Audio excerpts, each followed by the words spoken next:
সম্মানিত, শুধু এ পর্যায়ে আমরা জানবো how was the life of Adam and Eve on earth. এই পৃথিবীতে আদম আলাইহিসসালাম এবং হাওয়া আলাইহিসসালামের একেবারে পৃথিবীর শুরুর দিকের জীবন পরিক্রমাটা কেমন ছিল। হাউ ওয়াজ দেয়ার লাইফ, কিভাবে তারা তাদের জীবন অতিবাহিত করেছেন। আমরা জানি যে তাদের দুজনের মাধ্যমেই হিউম্যান হিস্ট্রি শুরু হয়েছিল, মানব ইতিহাস। তাদের জীবন পরিক্রমাটা কিছুটা ভিন্ন, আমাদের চাইতে ভিন্ন, যেহেতু তারাই পৃথিবীর প্রথম মানব এবং মানবী। তাদের কোনো প্রতিবেশী নেই, তাদের কোনো বন্ধু বান্ধব নেই, পৃথিবীতে আর কোনো মানুষ তাদের আশেপাশে ছিল না, শুধু তারাই। তো সেক্ষেত্রে এক আল্লাহ তাআলার ইবাদত ছাড়া তাদের মৌলিক যে কাজটা ছিল সেটা ছিল পপুলেশন, কাল্টিভেশন অ্যান্ড কনস্ট্রাকশন। কি করে জনসংখ্যা বৃদ্ধি করা যায় পৃথিবীতে, কি করে সন্তান লালন পালন করা যায়, কি করে চাষাবাদ করা যায়, কি করে ফার্মিং করা যায়, এবং কি করে মানব সভ্যতার বিনির্মাণ করা যায়, এটাই ছিল পৃথিবীর প্রথম মানব এবং এই মানবীর প্রধানতম দায়িত্ব। যেহেতু ওনারা যদি নতুন প্রজন্ম তৈরি না করেন, ওনারা যদি চাষাবাদ না করেন, ওনারা যদি সভ্যতা বিনির্মাণ না করেন, তাহলে পৃথিবীতে মানব সভ্যতা টিকে থাকবে না। ফলে মৌলিক আবাদতের পাশাপাশি এগুলোই ছিল ওনাদের কাজ। আল্লাহ তাআলা সব শিখিয়ে দিলেন কিভাবে গাছ রোপণ করতে হয়, কিভাবে চাষাবাদ করতে হয়, কিভাবে ছাগল গরু এগুলো লালন পালন করতে হয়, এবং সেখান থেকে কিভাবে দুধ দহন করে নিজেদের খাবারের যোগান দিতে হয়।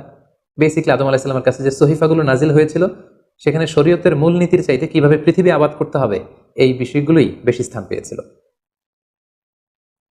এক্ষেত্রে সবচেয়ে মজার ব্যাপার হচ্ছে আদম আলাইহিস সালামের এই জীবন পরিক্রমার সবচেয়ে গুরুত্বপূর্ণ একটি মজার বিষয় হচ্ছে যে কিছুদিন পরেই তাদের কুলকে আলোকিত করে, তাদের সংসারকে আলোকিত করে নতুন প্রজন্ম আসতে শুরু করলো। এবং আদম আলাইহিস সালাম এবং হাওয়া আলাইহিস সালামের মাধ্যমে যে সন্তানরা পৃথিবীতে আসতো তারা ছিল অলওয়েজ টুইন বেবি বা যমজ সন্তান হিসেবে আসতো। সর্বপ্রথম আল্লাহ তাআলা তাদেরকে একটি সন্তান, একটি ছেলে সন্তান এবং একটি মেয়ে সন্তান দিয়ে ধন্য করলেন, এবং তারা তাদের নাম রাখলেন, ছেলেটির নাম রাখলেন কাবিল, মেয়েটির নাম রাখলেন আকলিমা। এবং তারপরের বছর আবারও হাওয়া আলাইহিস সালাম গর্ভবতী হয়ে সন্তান জন্ম দিলেন। সেক্ষেত্রেও একটি ছেলে একটি মেয়ে, কারণ এই ছেলে মেয়েদের বিয়ে দেওয়ার তখন পদ্ধতি ছিল এই বছর যেই ছেলে জন্মগ্রহণ করেছে সেই ছেলের সাথে পরের বছরের মেয়ের বিয়ে হতো, এবং এই বছর যে মেয়ে জন্মগ্রহণ করেছে তার সাথে পরের বছরের ছেলের সাথে এভাবে ক্রসিং সিস্টেমে বিয়ে হতো। যেহেতু পৃথিবীতে আর কোনো মানুষ তাদের আশেপাশে ছিল না, ফলে নিজেদের ভাই বোনদের মধ্যে বিয়ে হতো, তবে ওলট পালট করে।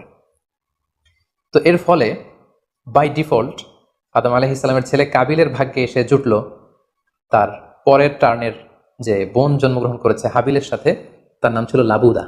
লাবুদার সাথে কাবিলের বিয়ে হবে এবং হাবিলের সাথে ইকলিমার বিয়ে হবে, এটাই ফিক্স করা হলো।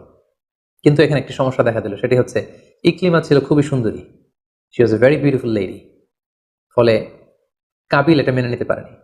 সে প্রশ্ন উত্থাপন করলো যে কেন আমি লাবুদাকে বিয়ে করব, লাবুদা হচ্ছে কিছুটা শ্যামলা প্রকৃতির, আমি তাকে বিয়ে করবো না, বরং আমার সাথে আমার যে বোন জন্মগ্রহণ করেছে সে ইকলিমাকে আমি বিয়ে করবো। আদম আলাইহিস সালাম বললেন, না, এটা আল্লাহর দেয়া আদেশ, তোমার সাথে তোমার যে যমজ বোন জন্মগ্রহণ করেছে তাকে তুমি বিয়ে করতে পারবে না, বরং তোমার পরে হাবিল এবং লাবুদা যে জন্মগ্রহণ করেছে সে লাবুদা হবে তোমার স্ত্রী, এবং তোমার সাথে তোমার যে বোন আকলিমা জন্মগ্রহণ করেছে সে আকলিমা হবে হাবিলের স্ত্রী।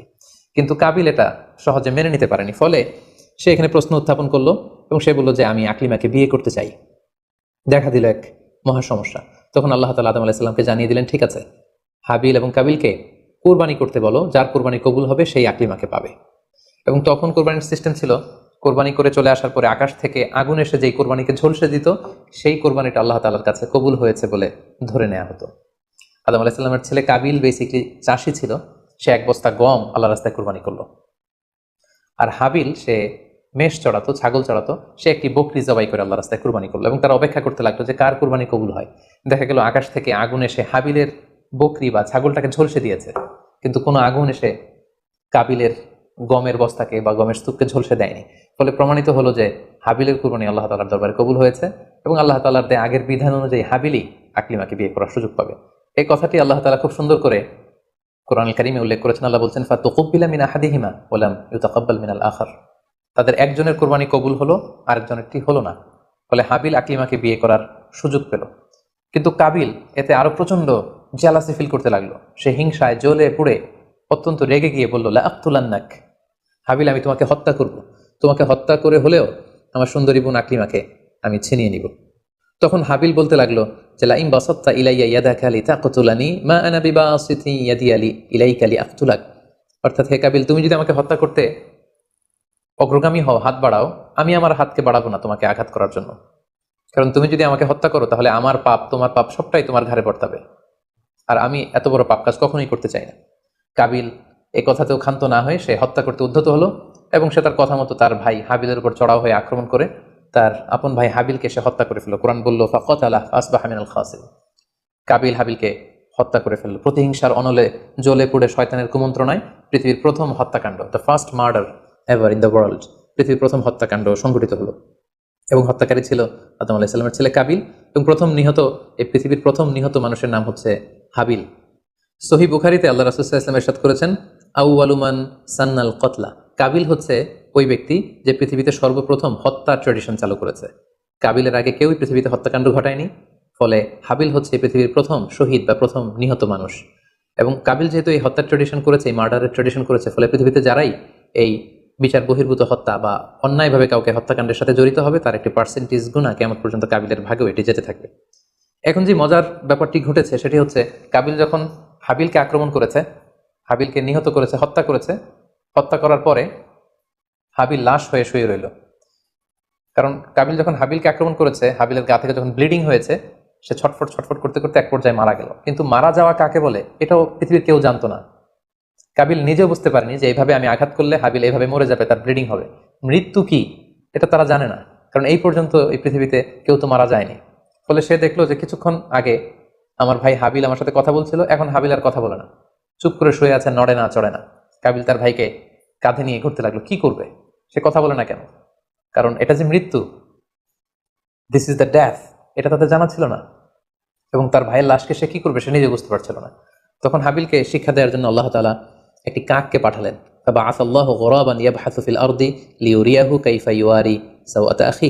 দুটি কাক এসে একটি কাক আর একটি কাককে হত্যা করলো, এবং হত্যাকারী কাকটি তার ঠোঁট দিয়ে তার পা দিয়ে মাটি খুঁড়ে গর্ত করে সেই গর্তের ভেতরে মৃত কাকটিকে ফেলে আবার মাটি দিয়ে ঢেকে ফেললো।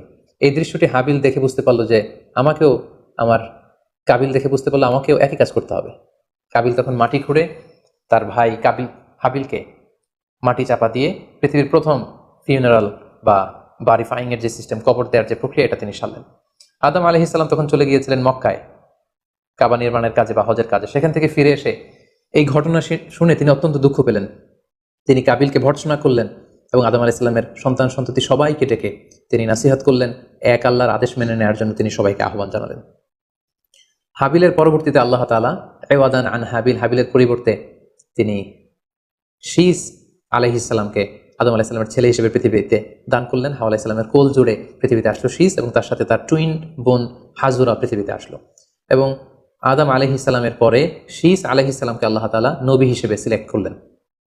এবং সহিহ ইবনে হিব্বানের একটি বর্ণনা এসেছে, যদি বর্ণনাটি দুর্বল, যে শীস আলাইহিস সালামের কাছে আল্লাহ তাআলা 50টি সহিফা নাজিল করেছিলেন।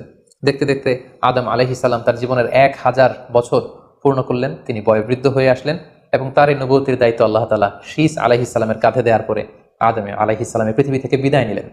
কোথায় তাকে কবর দেওয়া হয়েছে? ঐতিহাসিকদের মধ্যে একাধিক মত পাওয়া যায়। কোনো কোনো বর্ণনা মতে ওনাকে মক্কাতে কবরস্থ করা হয়েছে, কোনো কোনো ঐতিহাসিক বর্ণনা মতে ওনাকে বাইতুল মাকদাসে কবরস্থ করা হয়েছে। আর ঠিক এভাবেই পৃথিবীর প্রথম মানব এবং প্রথম নবী আদম আলাইহিস সালাম এই পৃথিবী থেকে বিদায় নিয়ে পরপারে পাড়ি জমালেন।